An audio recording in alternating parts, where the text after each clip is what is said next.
प्रतापगढ़ी साहब जैसे लोग अगर समाज की लड़ाई नहीं लड़ सकते हैं तो लालच है। आप गुलामी करिए। राज्यसभा का आपको मिला है, इसलिए आप आकर के झुंझुना बजाइए। जहां AIMIM लड़ती है आप कमजोर करिए। किसी में हिम्मत है मुसलमानों की बात बोलने के लिए?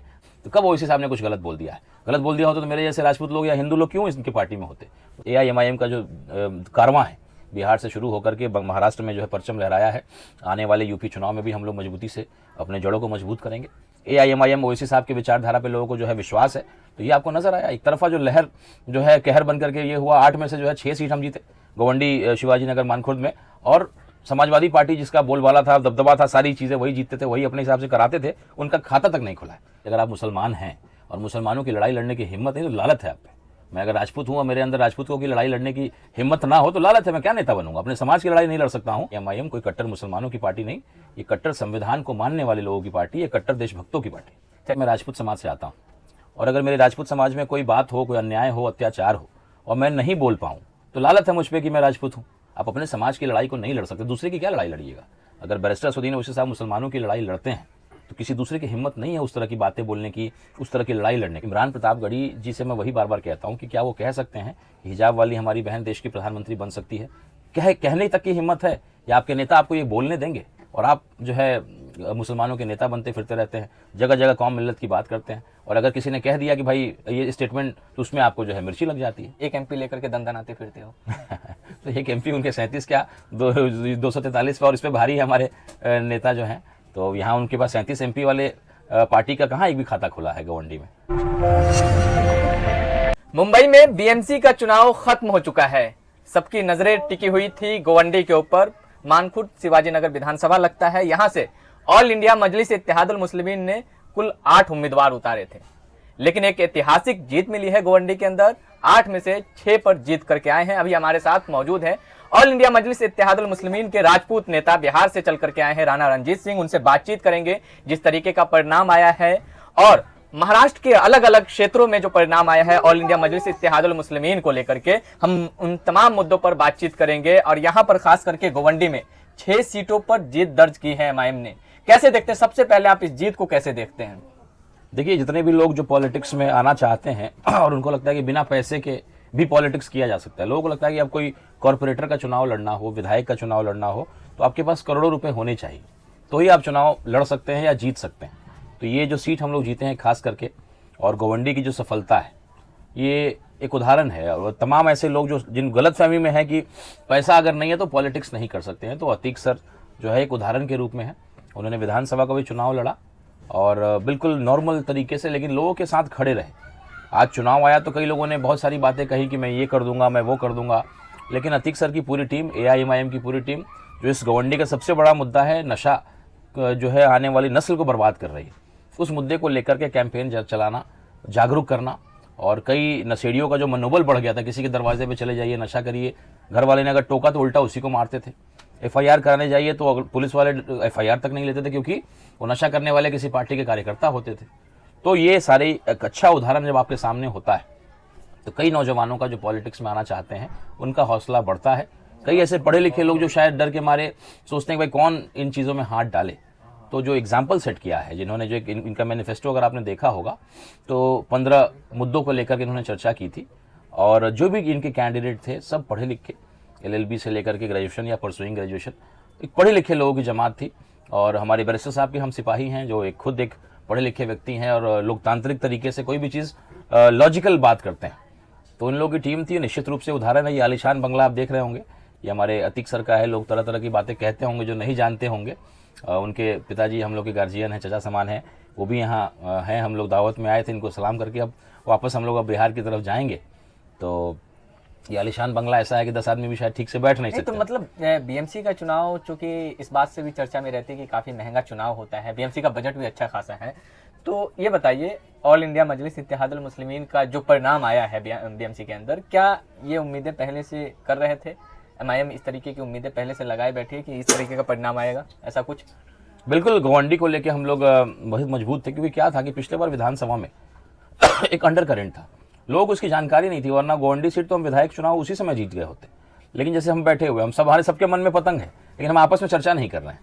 तो जो विधानसभा का रिजल्ट आया, जो एक अंडर करेंट लोगों के सामने आए, 42,000 वोट आए, कोई पैसा नहीं बांटा, कोई इस तरह का काम नहीं किया, लोगों के बीच में रहे, उनके सुख दुख में खड़े रहे, केवल इतना ही किया और गवंडी उबल रही थी। जिस तरीके से एक अत्याचार एक पार्टी का एक ही व्यक्ति का लगातार बन रहा था, तो कहीं ना कहीं कोई विकल्प नहीं था। जिस दिन AIMIM और अतीक सर जैसे पढ़े लिखे आदमी, इनके बीच के ज़मीनी आदमी जब आए तो उनको लगा कि भाई इससे बेहतर विकल्प क्या आएगा।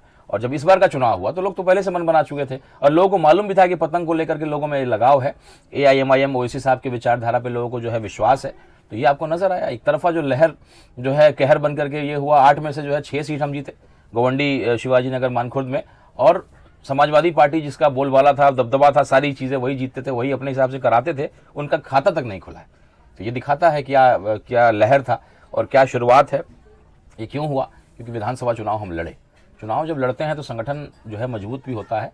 और आज आप देखिए वहाँ भी मुंब्रा में भी ऐसी स्थिति है, वहाँ भी सैफ पठान साहब चुनाव लड़े थे तो वहाँ भी हम लोग पूरी सीट को जीतने का काम किया। तो संगठन का विस्तार हो रहा है, लोगों का विश्वास बहुत तेजी से बढ़ रहा है। कई हमारे हिंदू समाज के, इसमें भी विजय सर जो है दलित समाज से आते हैं, वो भी इस इलाके से चुनाव जीते। और वार्ड नंबर 140 था ना, और थोड़े से हमारे कामले साहब थोड़े से रह गए। तो हिंदू से लेकर के, दलित से लेकर के, मुसलमान से लेकर सब लोग चुनाव को जीते। और AIMIM का जो कारवां है बिहार से शुरू होकर के महाराष्ट्र में जो है परचम लहराया है। आने वाले यूपी चुनाव में भी हम लोग मजबूती से अपने जड़ों को मजबूत करेंगे। और आने वाला भविष्य है ये पार्टी का।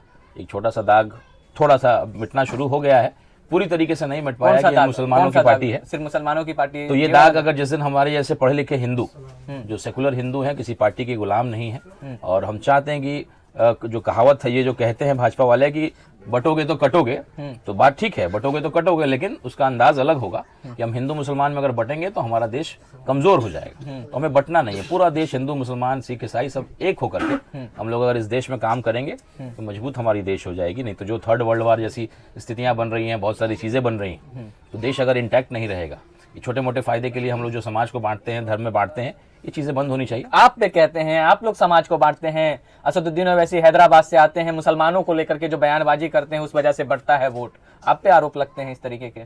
देखिए, लोकतंत्र में अगर बैरिस्टर असदुद्दीन ओवैसी साहब अगर कहते हैं, या क्या एक मुसलमान की बेटी को ये सपना तक नहीं देख सकती है कि प्रधानमंत्री बने या मेयर बने, सपना तो देखने की हिम्मत होनी चाहिए। वही हिम्मत हमारे ओवैसी साहब देते हैं। वो केवल कहते हैं मेरा एक ही सपना है कि मैं आपको नेता बनाने आया हूँ। आप जो नीचे बैठते हैं, आपकी कुर्सी स्टेज पे होनी चाहिए, आप केवल दरी बिछाने के लिए नहीं, आप भी नेता बनने के लिए। तो मैं उन लोगों को आगे ला रहा हूँ। तो यही तो वो करना चाहते थे, इसमें गलत क्या कर दिया? ये बाकी लोग जिसके पास कुछ कहने को नहीं है, करने को नहीं है, बोलने को नहीं है, वही लोग इस तरह की बातों को करते हैं। और हम लोग अपने विचारधारा पे, और एक हिंदुस्तान है, पूरा हमारा हिंदुस्तान एक परिवार है, इस अंदाज में इस पे हम लोग विचारधारा पे काम करते हैं। अब आरोप लगाने वाले तो उनको बेचैनी है, उनको लगता है कि भाई दो लोगों में टक्कर होता रहे, तो या तो उसको मौका मिले या हमको मौका मिले, और करना कुछ नहीं है। इमरान प्रतापगढ़ी साहब कह रहे हैं ना कि सियासी जिंदगी आप मोदी जी की बड़ी कर रहे हैं, लंबी कर रहे हैं।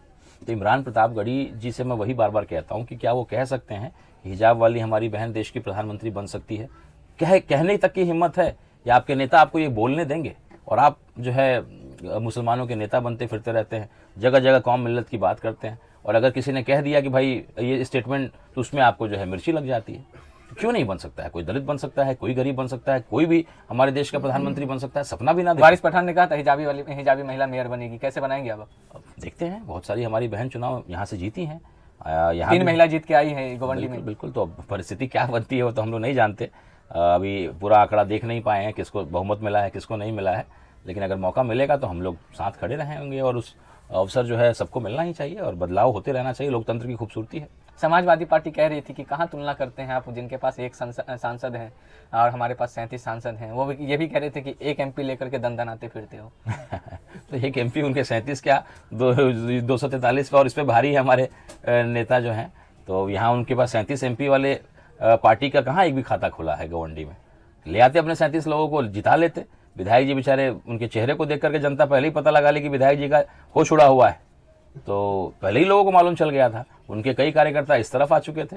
हाँ, डर था, भय था, गुंडों के सामने लोग जरा खुल के नहीं आना चाहते हैं, थोड़ा लिहाज करते हैं, थोड़ा डरते हैं, जिसकी वजह से वोट किया, सारा गुस्सा बटन पे दबाया, और ये आपको देखिए रिजल्ट आपको देखने को मिला। तो MIM की इतनी बड़ी जीत की आखिर सबसे बड़ी वजह क्या हो सकती है? महाराष्ट्र के अंदर खास करके अलग अलग क्षेत्रों में, जो अलग अलग जिलों में अगर हम देखें, उसके बाद फिर BMC में आ जाए, तो इतनी बड़ी जीत की वजह क्या हो सकती है? देखिए, ईमानदारी से काम करना, हार जीत अपनी जगह है। अतीक सर यहाँ के विधायक के रूप में लड़े, हार भी गए, तो भी उसी शिद्दत से काम करते रहे। इसलिए उनको मौका मिला इसमें। कह रहे थे जीतने के बाद ये लोग नजर नहीं आते हैं। बिल्कुल होता है, तो जीतने के बाद आप नजर नहीं आते, हारने वाला लगा रहेगा। हार जीत तो लगा रहता है, लेकिन जो ईमानदार प्रयास करेगा उसको जरूर मौका ऊपर वाला जरूर देता है, और उसी को साबित किया है। और ये जो एक समाज में गलत फहमी जा रही है, गलत चीज़ें जा रही हैं कि पैसा अगर नहीं है तो आप चुनाव नहीं जीत सकते हैं, नहीं लड़ सकते हैं, तो अतिक सर जैसे लोग जब आते हैं समाज में जीत करके दिखाते हैं तो एक मैसेज जाता है। एक एक कॉर्पोरेटर का चुनाव में मुझे लगता है कहीं कहीं 10-10 करोड़ रुपए भी खर्च हुए हैं, लेकिन यहाँ हम लोग के पास तो पर्ची तक छपवाने के पैसे नहीं होते हैं, तो भी आपस में जोड़ जाड़ के जैसे तैसे हम लोग लड़ने का काम किए, क्योंकि ईमानदारी से जो यहाँ के मुद्दे थे, मूलभूत समस्याएं थी, पानी की समस्या हो, नशा को लेकर के जो है नस्ल बर्बाद हो रही है, शिक्षा व्यवस्था, स्वास्थ्य व्यवस्था, इन चीज़ों की बात हम कर रहे थे। किसी के ऊपर सुख दुख, किसी को बीमारी, इलाज, कुछ तरह की गलत चीज़, उसके लिए रात को खड़े रहना, तो वो विश्वास जीता है, लगातार निरंतर काम किया है। चुनाव के समय आके 10 दिन एक्टिव नहीं हुए हैं, ये वजह है। और हर जगह ये वजह बनती है हार जीत की, समय आता है, जो प्रयास करता रहेगा उसका समय जरूर आएगा। ये उदाहरण इन्होंने स्थापित किया है, और ये तो कहते हैं कि भाई मेरे जैसे कार्यकर्ता को ये इतना बड़ा मौका मिला, तो ये पार्टी की खूबसूरती। अबू आसिम आजमी कहते हैं कि जो, चूंकि असदुद्दीन ओवैसी के बारे में कहते हैं, वो सिर्फ मुसलमानों की बात करते हैं, और जो मुसलमानों की बात करेगा वो खुदा की कसम मुसलमानों का दुश्मन होगा। देखिए, ऐसा है कि मैं राजपूत समाज से आता हूँ, और अगर मेरे राजपूत समाज में कोई बात हो, कोई अन्याय हो, अत्याचार हो, और मैं नहीं बोल पाऊँ, तो लालत है मुझ पर कि मैं राजपूत हूँ। आप अपने समाज की लड़ाई को नहीं लड़ सकते, दूसरे की क्या लड़ाई लड़िएगा। अगर बैरिस्टर असदुद्दीन ओवैसी साहब मुसलमानों की लड़ाई लड़ते हैं, तो किसी दूसरे की हिम्मत नहीं है उस तरह की बातें बोलने की, उस तरह की लड़ाई लड़ने का। तो अगर असदुद्दीन ओवैसी साहब अगर अपने समाज की लड़ाई नहीं लड़ सके, तो क्या दलित समाज या कोई दूसरे तीसरे समाज की क्या लड़ाई लड़ेंगे। तो पहले अपने घर, अपने समाज की लड़ाई तो लड़ना ही चाहिए आपको। अगर मैं राजपूत हूँ या कोई दलित नेता है, वैसे ही वो मुसलमानों के नेता पहले हैं, उसके बाद स्वाभाविक है कि पूरे देश के नेता हैं। तो अपने समाज की बात तो किसी को भी करने का अधिकार है। अब आप उसमें ठप्पा लगा दीजिए, तो कब ओवैसी साहब ने कुछ गलत बोल दिया है। गलत बोल दिया होता तो मेरे जैसे राजपूत लोग या हिंदू लोग क्यों इनकी पार्टी में होते।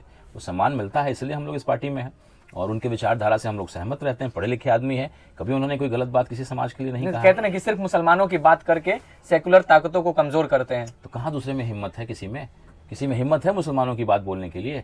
आज अगर शर्जील इमाम साहब, उमर खालिद साहब अगर जेल में बंद हैं, उसका कारण कौन है? कांग्रेस का उसका कारण है, क्योंकि वो बिल उन्होंने पास कराया था, यूएपीए का बिल पास कराया था। ऐसे तमाम ऐसी चीजें हैं।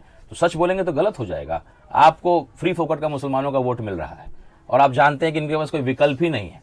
चाहे यूपी में समाजवादी पार्टी हो, चाहे कांग्रेस हो, चाहे और भी जगह हो, तो कहीं ना कहीं आप तो आपको गुलाम समझते हैं।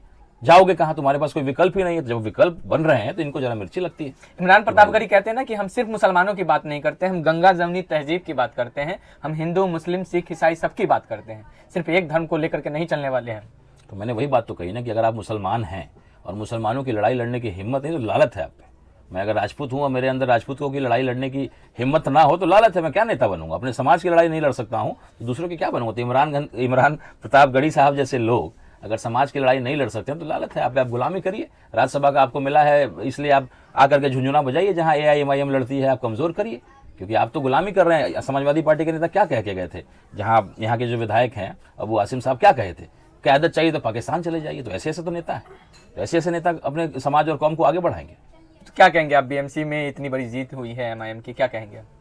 गवंडी की जीत हुई है, यहाँ की जनता की जीत हुई है। लोग बांटते थे कि भाई ये यूपी का है, ये बिहार का है, ये महाराष्ट्र का है। पूरा देश एक होकर के गवंडी की जनता ने वोट किया, AIMIM पे विश्वास दिखाया। बिहार का हो, यूपी का हो, झारखंड का हो, महाराष्ट्र का हो, एक एक लोग पूरा हिंदुस्तानी बन करके उन्होंने वोटिंग करने का काम किया है। और एक मैसेज पूरे देश में गया है कि AIMIM कोई कट्टर मुसलमानों की पार्टी नहीं, ये कट्टर संविधान को मानने वाले लोगों की पार्टी, ये कट्टर देशभक्तों की पार्टी। चलिए, बहुत बहुत शुक्रिया हमसे बातचीत करने के लिए। BMC का नतीजा आ चुका है, MIM को भारी समर्थन मिला है, बड़ी जीत मिली है। फिलहाल आप क्या सोचते हैं? BMC के परिणाम पे क्या सोचते हैं? हमारी वीडियो पे क्या सोचते हैं? प्रतिक्रिया कमेंट बॉक्स में जरूर दीजिएगा। फिर मिलते हैं आपसे अगली वीडियो में। बहुत बहुत धन्यवाद।